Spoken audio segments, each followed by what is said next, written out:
Hello and welcome, Bliss Lovers. You're here with me, Rebecca Davison, intuitive coach and mentor, founder of the Intuitive Life Academy. Welcome to this 5-day mini challenge on increasing your abundance and bringing more awareness to what it takes to be able to manifest effortlessly. Now, today we are talking about how to think. Right? And I know this sounds kind of crazy, right? Like, how do you think, right? Everybody's doing it all the time. What I'm actually talking about is identifying how you are thinking at the moment. Because often one of the biggest things that we do all day, every day, is thinking. So if the level or quality of our thoughts is not amazing, then what can we do to actually start changing that?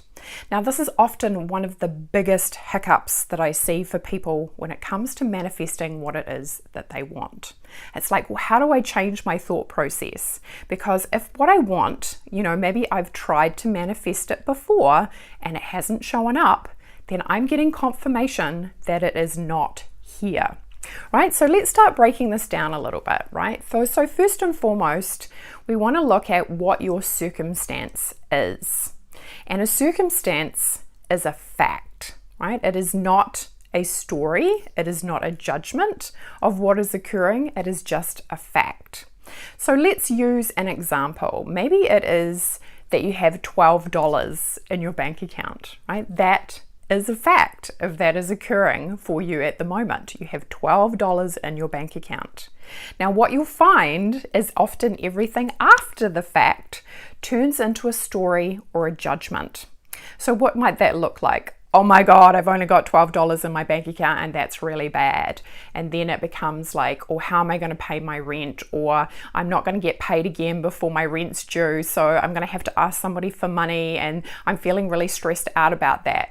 So you see, what we've done here is we've taken the circumstance and then we've added a thought process to it, which is where we start using our adjectives, our describing words to say, what does this circumstance mean?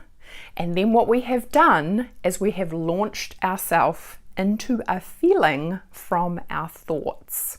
Right? So the circumstance, and then we start thinking about the circumstance, and depending what spin or interpretation we have on the circumstance, it then contributes to a feeling. So your thoughts actually create chemical signals that start flooding feelings through your body. Right? And then what happens is often if you are in, you're in the feeling, if you take an action from that place, right? And often too, it will it will create an ongoing effect. So what might that look like? So I've got $12 in my bank account. Oh my goodness, that's really bad. I'm really scared. I'm really freaked out, right? And then we go, I'm going to have to do something about it. And then maybe we ask a friend for money and maybe they can't lend us money. And then that kind of reconfirms our proof, right? Because we always want to prove ourselves right, that this is a really bad situation to be in. And now you've added maybe more emotions into that, which is maybe some shame or guilt. Maybe you feel embarrassed that you've asked. Maybe you feel shameful that they don't have the money to offer you to be able to cover your rent, right? So we can get ourselves in a really quick mess, right, due to our thought process. So what I want you to start to be able to identify, and this is the challenge for today, right, is to start being the observer of your thoughts. And how do you do this? This is really simple. It is not rocket science. You start writing them down. Right, so what a really great idea to do is just to take an A4 piece of paper, and I would encourage you to do this every day, especially if you know that your thoughts do not contribute to you feeling amazing in your body, right? You do have to train yourself, and it's amazing that they don't teach this at school, right? In regards to what you choose to think creates a chemical reaction, which creates a feeling, and then if you take action on that feeling, it might contribute to a result that you don't necessarily want. So how do we start doing this? Start writing it down. And what does that look like? It looks like this. How am I feeling? And writing it down. Right? And again, the practice of doing this is not for the purpose of beating yourself up. Right? The observer is the one who observes. They don't sit there in judgment. They don't say, oh my God, you're doing it wrong. They don't put a story or adjectives on it. They just observe what is happening. right? So then you would write down how you're feeling, and maybe you give it half an hour or so, and then you come back to it and look at it. And what I'm going to suggest is that tomorrow, once you've done this exercise, even if you just do a paragraph in regards to how you're feeling, I'd really love you to bring that tomorrow to the start of the next mini challenge, because I'm going to help you to identify and separate out between your thoughts and your feelings and how this contributes to your actions and the results that you get. So of course, what we want to be aware of is, where is the energy at in regards to my thought process? You know, am I having a high quality thought at the moment? Or is it like, you know, and again, how do we do this? We could do this on a measure, right? A scale of 1 to 10. Maybe at the moment you're experiencing, 2 out of 10 when it comes to quality of thoughts that you're experiencing. Because I know this for sure, folks, and this is one of the fundamental key things that people need to embody to get really good at manifesting. And that is, if you can change the quality of your thoughts, because you're doing it all the time, then you are going to get different results. Now, this is the first part of the foundation. The next step really is to look at other aspects, right, that are going to hold the 4 corners of your manifestation proposition, have the building come up and quickly. And this is one of the fundamental key ones, because of course, if we don't have the ability to master our own mind, then it's going to get dragged down into lack, into scarcity, because often that is just a lazy way of thinking, as opposed to opening it up and asking some questions.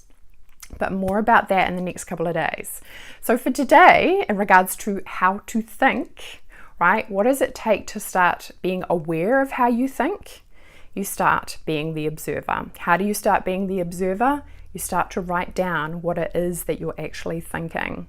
And then you can actually review it and kind of ask yourself some questions around it, which is what we're going to do tomorrow. Now, you might be thinking, how's this got anything to do with intuition? All of these things combine together. And one of the best things about your intuition is it is going to help you think differently in a much bigger way. Because guess what? Your mind is always looking for proof that you are right. So the beautiful thing is when you manifest something, you now have a kind of like a collection, right? You'll start developing a library for reference. So what does that look like? It means like you might ask the universe, okay, what's going to take to manifest a cup of coffee today or this week? And then that occurs, right? And because you've got this reference point that you've asked and you've received it and you've received confirmation that you've actually had your request answered, you've got something in your library that says that worked, right? We always want to look to the proof in regards to manifesting. We want to look to that place of like, yes, I've done it before and I can do it again. Or if that person has done it, what would it take for me to do it? Right? To become the creator of your own reality. And one of the first fundamental places that we need to start with is your thoughts. Because why? Because you're doing them all day, every day. And if you don't learn how to think and master your thoughts, your energy is going to be scattered. It's going to be more difficult for you to focus on what it is that you want and therefore receive it. So number 1 mini challenge today, simply write down, how are you feeling right now? Take 5 to 10 minutes, or even less, like 5 minutes, right? 5 minutes you can probably write quite a lot. And don't go into excuses or judgments or even about the process, right? Just sit down and write. No judgment, no limitations, just how you're feeling. It is just a snapshot of where you are at the moment. But this is a process of awareness, right? Once we have more awareness, then we can open the energy up. When we open the energy up, we can make different choices. When we do that, we can affect the results that we get. So that's today's number 1 mini challenge, is to just write down how you are feeling. And I want you to bring this with you tomorrow to the next video, right? In regards to the next day for the mini challenge. Because what we're going to help you to do is help you to identify how you think. All right, folks, I'll look forward to connecting with you tomorrow and going through this journey of learning what it is to really master the elements of being an amazing manifester. I'll look forward to connecting with you then. Bye for now.